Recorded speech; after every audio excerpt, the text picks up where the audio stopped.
Well, hello everyone, and welcome to the third session of our online class, Exploring the World of the Gospels. My name is Pete, again, kind of your virtual tour guide through this ancient land of the New Testament with its rich and turbulent history, as we saw last week, and to a people to whom the Bible centers stories around, the characters that were involved in it, that it was written to and about, known as the Jews, or Israelites, or Hebrews. People with a vibrant and interesting, but oftentimes kind of foreign-feeling culture that can at times be difficult for us to make sense of when reading the Gospels in our modern-day world.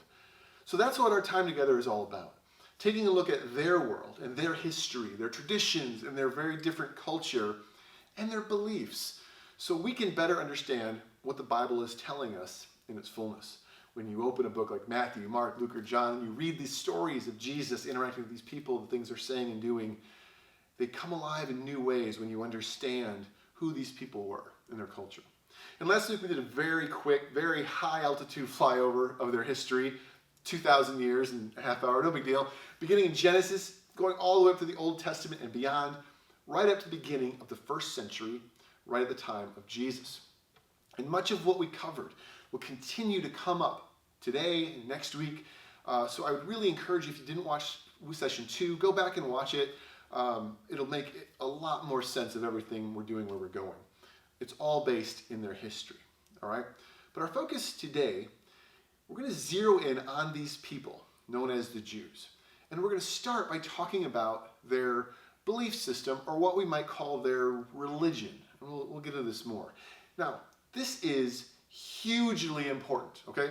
For Jesus, the center of the whole story was considered a rabbi, which means teacher. A teacher of what? A teacher of Judaism, right? This idea of the Jewish belief system, their religion. Jesus was a leader of what we would call their religion. He was not just some philosopher or self-help guru walking around giving good advice like Confucius or Oprah. He was completely and utterly embedded and involved in the beliefs, the theology, the teachings of the Jewish faith known as, today, Judaism. Like Judaism speaks of what we call their religion. Now, to dive really deep here, and this is going to help us to understand our culture, it's important that you and I understand, and it's paramount to getting into their world, that it wasn't just that Jesus had the same religion as the people, okay? Again, a different time and place. Religion to us, and when I say us, I mean, Americans live in the 21st century, it's often a part of our lives here in the West. For many in America, take it or leave it, right? People who are too religious, a little weird. And we actually grew up with this idea of, in America, we have this thing called separation of church and state, where religion is sort of this private matter between you and God. Have you ever felt that or heard that? Keep it in church, man, So religion is like this set of ideas or beliefs that we keep over here. They're sort of one part of all of our life. But just thinking back to last week, it almost goes without saying that to these people, religion was at the very center of who they were as a people.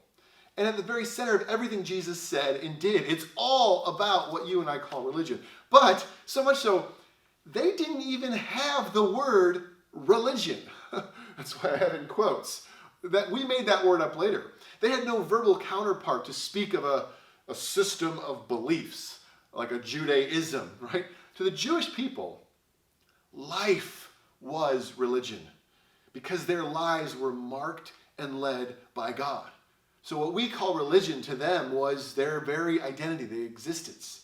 They were defined specifically by their relationship and special calling and promise by God. Their whole way of life was built around it. There was no distinction or separation between beliefs and what you think from social behavior, how I act, and even their politics. Like, oh no, I'm getting political. Look, they had no concept. Oftentimes, the religious leaders were essentially the political leaders of their people. Remember last week we talked about the king's primary job was to lead the people in faithfulness to God, right? So a king in their culture in Judaism was only fit to rule because they were chosen by God through a prophet. There were no elections, right? Everything to the Jewish people centered around what you and I call religion. It was their life. There was no separation. And being a nation was being God's nation. The very ground they stood on was called the promised land. Everything had what you and I would call religious connotations to them. To be Jewish was not just some cultural or genetic hand-me-down or a word attached to a people born in a certain town or country. Like, oh yeah, I'm Irish, or I'm American, or I guess I'm Catholic. I don't know. To be Jewish was to be who you were. And it wasn't just I believe certain things. It was defining them as a people and affected every aspect of your life. So for us to understand their world, we have to understand their beliefs. They're this thing that we call Judaism. Now, one thing that American Christians often struggle to understand about this actually comes from the way that you and I have been so deeply influenced by two things. One, Greek philosophy, and the other, the Enlightenment. Oh, I know, here we go. But hear me out on this, and I'm not going to go super deep in this, but it was not Judaism that taught humans are split into two parts, a spirit and a physical body. That wasn't Judaism. And that the body doesn't really matter as long as the spirit is healthy and gets to the right place one day. That's not Judaism. It's not even Christianity. It's Plato and Greek philosophy. Jews didn't separate spirit and body the way that oftentimes we think of it, right? There's your spiritual life and then there's your normal life. They didn't think that way. And it was actually the Enlightenment, 17th, 18th century Western European philosophy that taught us there's like your political, regular life on one side, and then your sort of spiritual, go-to-church life over here on this side. But here's the deal. The Jews didn't distinguish between something being spiritual or physical, right? Where the spiritual matters to God and the physical is just often in the way, right? Everything was spiritual to the Jewish people because everything was made by God. So every aspect of their lives were touched in some way by what you and I would call religion. There was no distinction. So we might think like, okay, we're talking about the Jews. Let's talk about first their religion, then talk about... No. To talk about the Jews was to talk about what we call religion.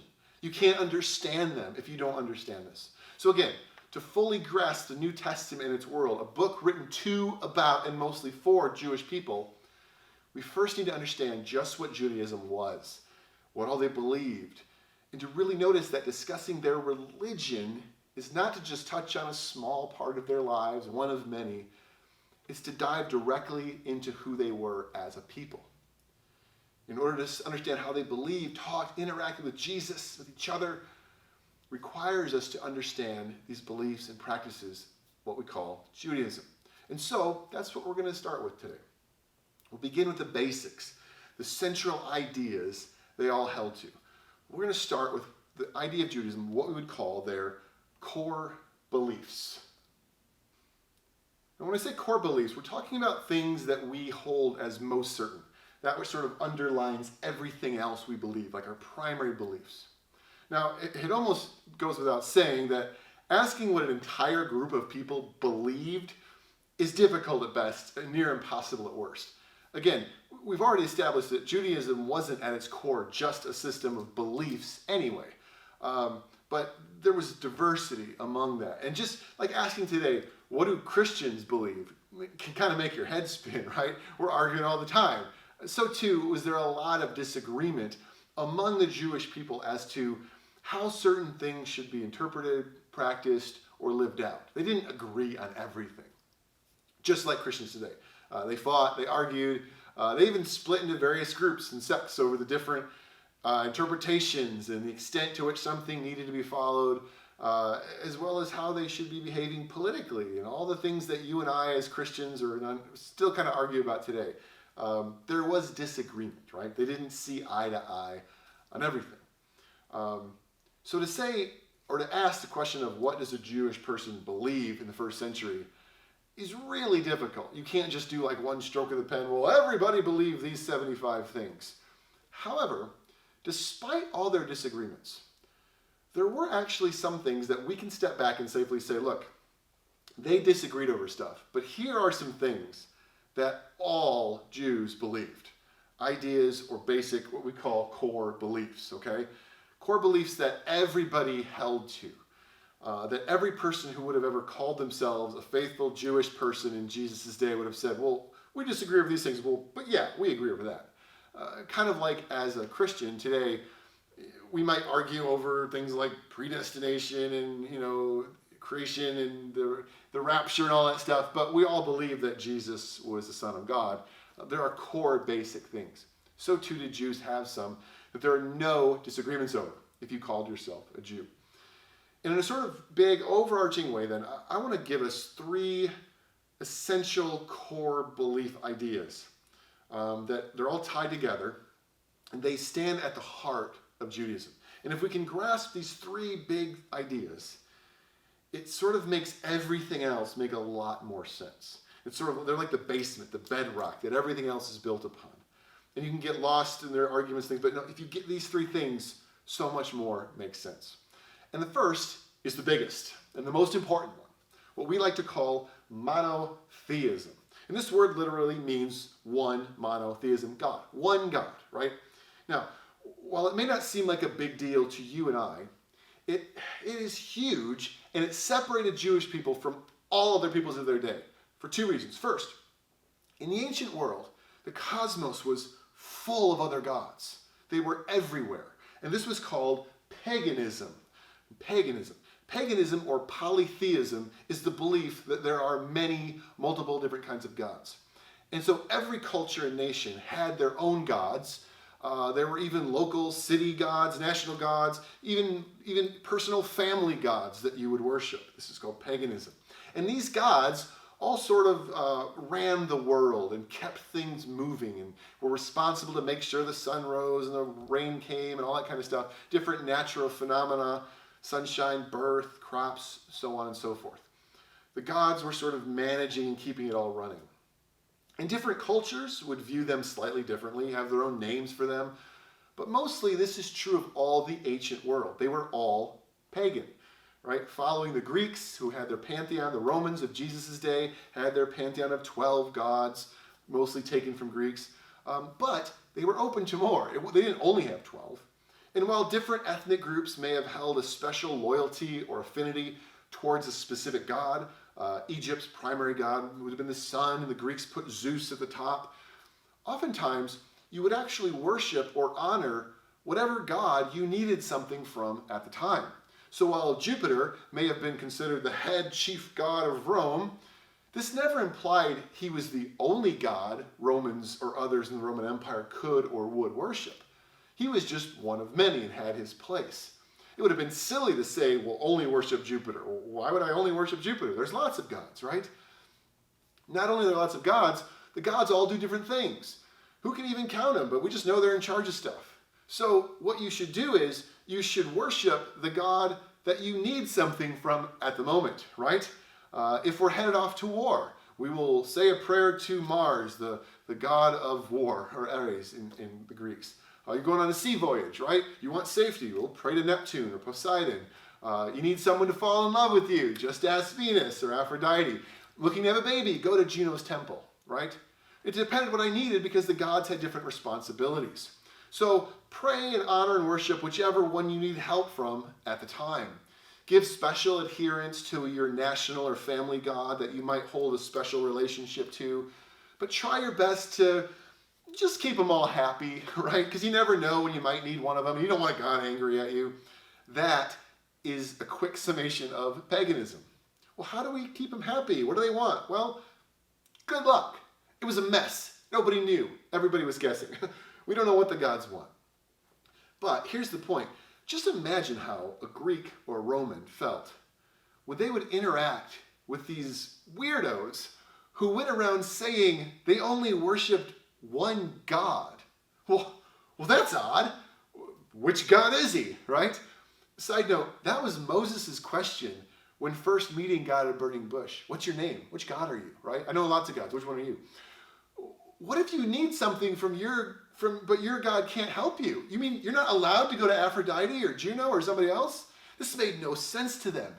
It seemed odd. It's like, what are you talking about? You only worship one God. You're really limiting your options there, guys, right? Doesn't make any sense. So they would be ridiculed for this belief. But there's more. It goes more than ridicule. because the Jews believed that everyone should only worship one God and thus not worship other gods. Well, now those could just be fighting words. I'm a soldier, and if you convince people not to honor Mars, we won't win in our next battle, right? If you don't honor Jupiter, he won't keep Rome in power because we honor Jupiter and he keeps us powerful, right? If we neglect Aphrodite, we might not get pregnant. Paul actually started a riot in the city of Ephesus for telling people not to worship their goddess Artemis, right? This was a big deal. Tension. The Jews stood out from everybody was pagan except the Jews. So monotheism wasn't just a different idea among many. It was a complete rejection and attack on the world of the day. It was a rejection of how people thought the universe existed. To believe in one God in the ancient world made you weird and sometimes downright subversive. The Jews were singled out, often persecuted because of their belief in this one God, and that would happen to the Christians as well. And like Paul, he would face these kind of challenges. The Jewish people were often looked down upon or ridiculed or pushed at bay because of this belief. And they were constantly at war with themselves to not give in to the temptation to just go ahead and worship other gods. Their whole history, we saw last week, was this tension of do we just become pagans and do what pagans do? Because that was the culture they lived in. More like India today, where you can just sort of add Jesus to all the other gods. Sure, why not? But the Jews, the law said, no, there is one God, worship no other gods. So the first commandment, have no other gods before me, was completely countercultural to the world. Everybody had lots of gods. You don't just add God to your list, he becomes the only one. So this basic belief that there's one God, he alone deserves our worship, was at the core of the understanding of life and existence. But it wasn't just belief in one God that mattered to the Jews. Not just belief. That's a very Western American kind of idea. What do you believe? What do you believe? I believe this. God did not care about their beliefs. I would argue, I don't know how much he still does. Rather, it was what they had a relationship with this God and what that relationship looked like that mattered. And this brings us to our second main core belief. It's something we touched on briefly last week, but it's an important idea. I want to go deeper. It's this idea of they had a covenant with God. This ties back into last week. Remember, God made a promise to this man Abraham to bless his descendants, physical descendants, to be their God and they his people, and to make them into a great nation. If you missed, go back and watch last week. It's so important. It forms the basis of what we're talking about right now. The Jewish people were promised the land, abundant blessing, and to be a mighty and prosperous nation in exchange for loyalty and upholding the covenant, their end of the deal. It was a transaction to obey and live as God's chosen people in exchange for blessing. And this meant worshiping him and having no other gods. The agreement was just me, nobody else, and you will do what I say. They would often speak of this as loving God with your heart, soul, and strength. Complete loyalty. Thus, their whole life and identity as a people would be bound up in this undivided loyalty, this love for this one God who called them and rescued them, pulled them out of slavery, and offered them a chance at amazing life in the promised land. The covenant defined their lives, their people. It formed them. And they would express it through obedience.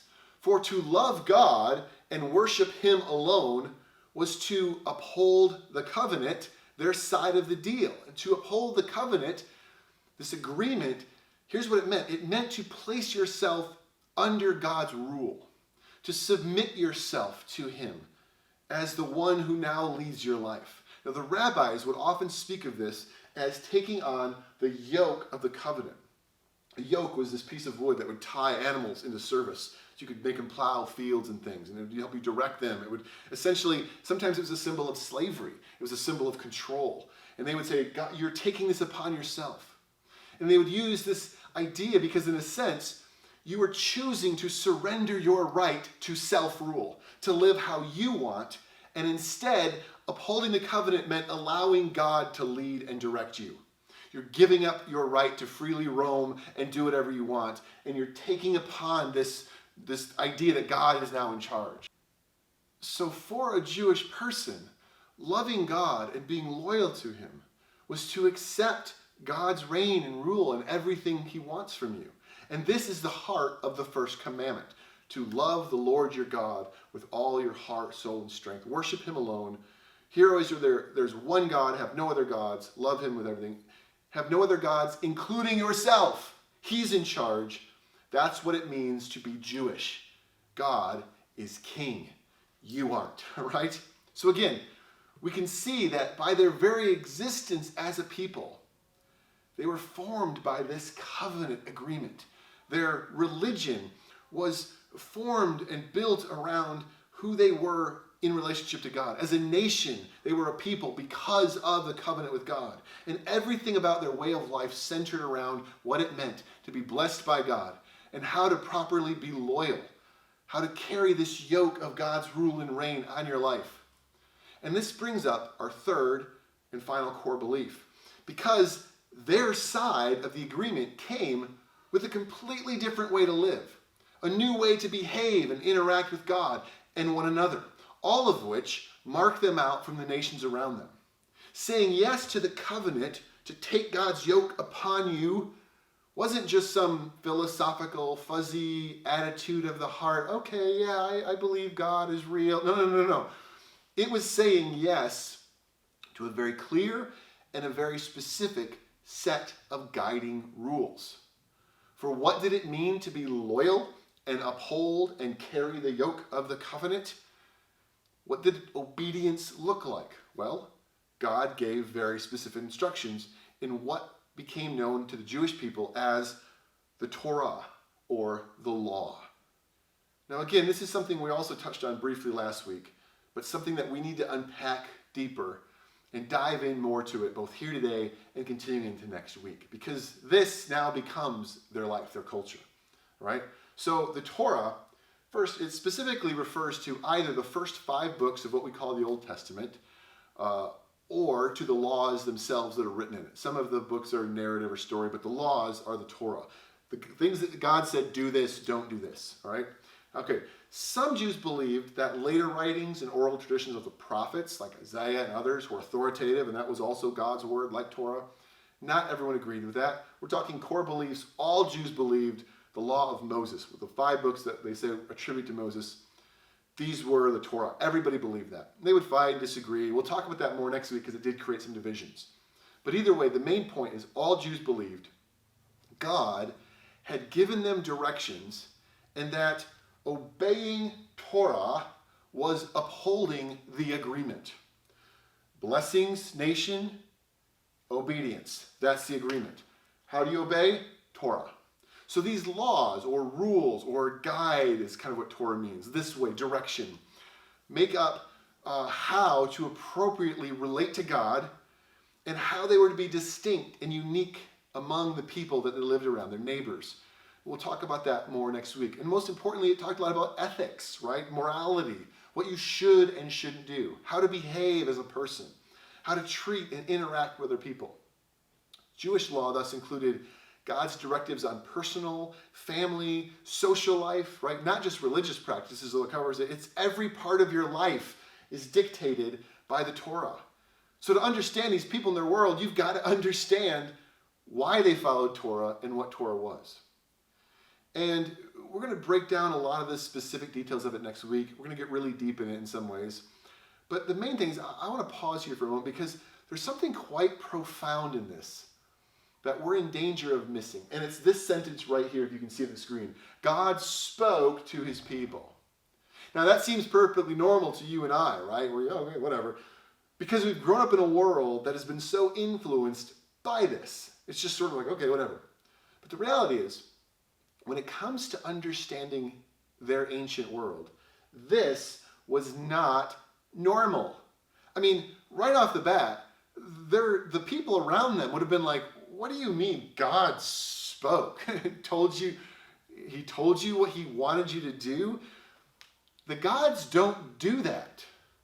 The gods are distant and mysterious, right?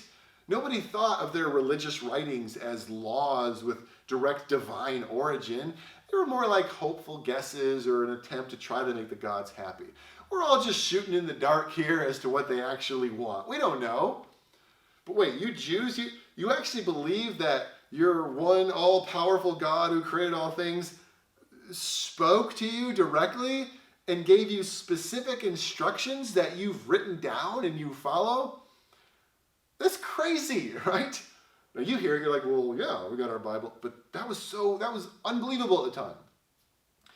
And that's not the only odd part of this sentence to them. God spoke to his people on how they were to live. You see, people in the ancient world generally didn't think of morality, right and wrong, do this, don't do that, right living, as something the gods had much to say about. You see, the gods were just as petty, flawed, and sometimes downright nasty as normal humans were. What do they care about our personal lives, right? They didn't think of religion, as we would talk about it, as having anything to do with ethics or morality. All they really care about is that we appease them, make them happy, tell them how great they are. They don't care how we treat each other, right? That's not the realm of the gods, right? The gods just give us favor, take care of us, and in return we tell them how great they are. It's a relationship, that's it. The Jews had different ideas. Now think of that for a second. For us, the idea of God's will naturally leans towards morality, ethics, right and wrong. This is bad, that's good. But that's because you and I grew up in what's known as a Judeo-Christian culture. Our entire American Western culture has been formed by them. You were born into it. But in the ancient world, no one thought like that. You and I say, well, God doesn't want you to murder. Their gods didn't care about murder, morality, right and wrong.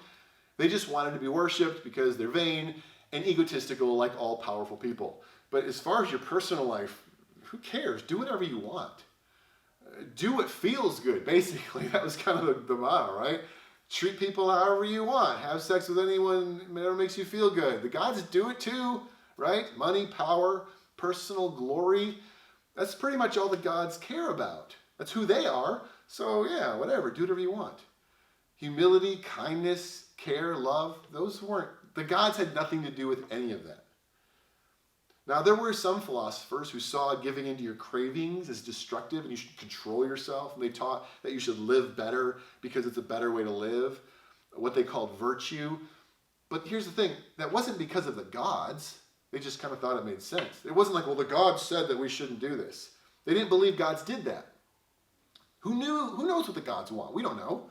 Who knows what they care about? They don't tell us. We're just guessing. And yet here's these Jewish people saying, no, God spoke to us and told us this is how to live. So it made them odd. They stood out from everybody else to believe that God cared about their behavior to such a crazy degree. It wasn't just about having a different set of laws. Like, it's not just a different religion, the way that, Mormonism and Christianity. No. Completely different. You're saying that God has revealed himself to you and that he's spoken about how to live. That was crazy. They believe that God showed himself how he wants humans to live.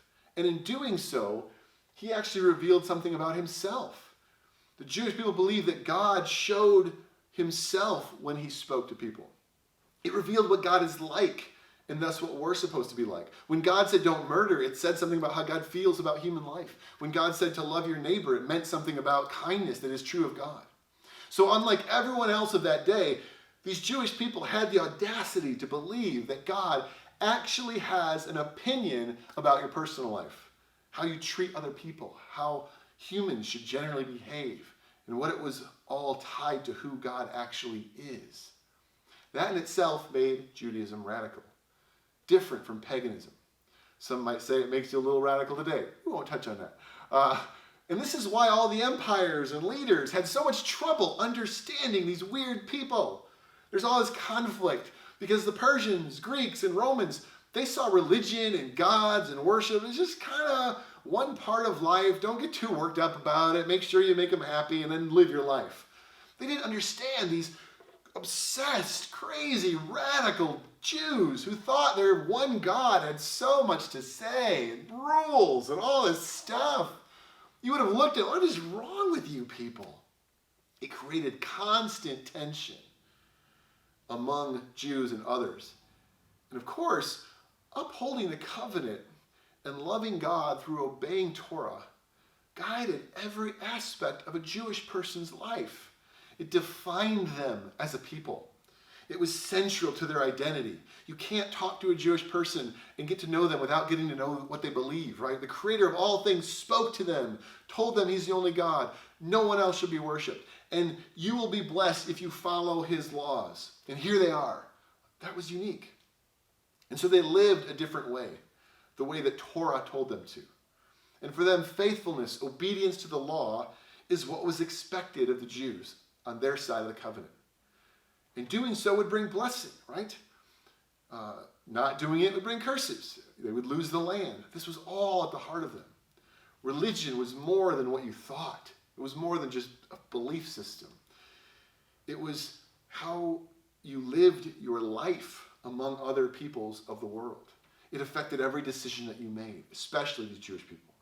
And when the pagans tried to force you, or worse, seduce you, into breaking faith with God and worshiping other gods, right? Or disobeying Torah, that book's too hard to follow. Stop that. You had serious, seething tension, right? Because there's consequences to blessings and curses. However, and I'll end with this, because it's an important part of understanding how they thought of God. It's a bit of an aside, but I want to put it in here. This whole idea of obedience in exchange for blessing can bother some of us. And it creates a certain belief about Judaism that I want to clear up. First of all, it doesn't mean that Jewish people necessarily believed in what we might call works over grace. Like they had to work to earn God's favor or love. Like Judaism was all about working hard to get God's attention. That's actually a bit of a misconception. Sometimes today as Christians, we can wrongly characterize Jews as being all about working or earning, like if I got to do all the right things for God to love me. Whereas Christians, we're all about grace, Well, God just loves you no matter what you do. There's a little bit of truth in those things. I think a more realistic view of this, though, is this. Understanding that the Jewish people's belief system, everything where it started with God, right? God freed them from slavery. God made a promise to Abraham. Not because of anything they did, but because of what we call grace, right? So Jews believe in grace. They didn't have to earn God's rescue or favor. He rescued them from slavery because he loves them.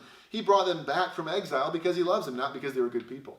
He saves them and offers them this amazing gift, this blessing out of love, not their own worth or work, right? He says, I want to bless you. I love you. I care about you. Here, right? However, now that they had made this agreement to be God's people, that meant to live out and enjoy the blessing, to be the nation that God called them, there was a response necessary to his grace. So obeying the law was not earning God's love or affection. It was living out the covenant. It was showing loyalty to God. And that word loyalty is often translated as faith. They found blessing and maintained a healthy relationship between God and with each other by obeying the law. Because God rescued us, because God brought us into his family, we should follow and obey him. He started it with his love. We respond with our obedience. And in many ways, I could say that Christians kind of believe the same thing. It's not as different as sometimes make it out to be. But you need to check out my other class, Rise to Life, to learn more about that. Shameless plug. That one might be coming next. We'll see. All right, so in summary and closing, to be a Jew in Jesus' day meant you lived by three core beliefs, okay? You lived by monotheism. The one true God wants your complete loyalty and devotion, to love him with all of your heart, with all of your soul, with all of your strength, right? Complete, utter devotion. And then the covenant, which said there will be blessings if you do that. If you give God that loyalty, if you follow him and obey him, you will be a mighty great nation, blessed among all the world. And in turn, you will bless the world because of it, right? And then Torah, the actual way that you express loyalty. The way that you show you love God is by obeying his law. The proof is in the pudding, so to speak. When you obey Torah, you are expressing love, you're showing your belief system. And this is the backbone, the basic underlying worldview that all Jews held. and that they held in tension with those they lived around and interacted with, the Greeks and the Romans and all these other people that had different belief systems. And they held in tension with themselves. For what does it mean to actually obey Torah? Right? There's a lot of weird stuff in there. How do we live it out? How do we know if we're doing it right? Yeah, it says don't work on the Sabbath, but what does that look like and why? Right? And what happens if you don't always do it perfectly? What if I make a mistake? I mean, no one is perfect, right? Or what happens if I don't follow it at all? What if I just choose to completely ignore the whole thing because it's just too hard? But my parents are Jews, so I'm okay, right? Are you? These are serious questions. Or, here's a tough one. On the other hand, what happens if you follow it with all your heart? Even when it's really hard, you are faithful and you obey God, but you still don't see the blessings. What if you die and you never see any of the promises God made to those who would be loyal and live by faith? I mean, it's been almost 500 years we've been waiting, right? My grandparents are dead. They were loyal. They didn't see any of it. Are we not following it right? Are we doing something wrong? Should we change it? Should we do it this way? Should we do that? Should we rethink how we're obeying Torah? What should we do? Well, my friends, asking those questions means you're now thinking like a person living in the time of Jesus. Those were their questions. We need to be loyal to God for blessing. What does it look like? And there's a ton to unpack there. Questions about daily life under Torah. Questions about how to follow it properly. Questions about what it actually means to be blessed by God. Well, how do you know we're blessed by God, right? What if someone came along and said, actually, let me tell you what blessing really looks like. It might change how they think. And what happens to those who are not loyal to upholding the covenant? What happens to those of us who are but don't see it? So, join me next week as we continue this deep dive exploration into the world of the Gospels, because there's so much to see. We're going to continue breaking down life under the Torah. What would it look like to be a Jewish person trying their best to follow this, living in that world of the day? All right? Thanks, everyone. We'll see you next time.